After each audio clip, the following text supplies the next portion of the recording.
How do you penalize somebody who is using electricity na hujaenda kumuuliza akulipe akakataa? Kama hujaenda kumuuliza akulipe akakataa, unakata stima kwa sababu gani? Waende kwa kila nyumba yenye iko stima wawekee kila mtu mita, alafu waanze kulipisha. Sio kama tunaelewana? It is as simple as that. If a citizen is already connected to electricity by whatever means, go and meter the power that he is consuming and charge him or her, so that if they don't pay, then you can disconnect when they have a meter in their house. Lakini kwenda kuzima kiwanja mzima, hiyo ni kiburi yenye ya kupindukia. Mimi sijui wanafikiria namna gani.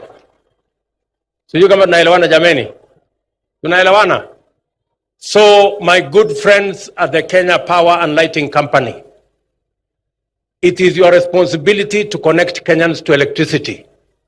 If you find that a citizen has been connected to electricity by whatever means, go and put a meter and begin to charge them.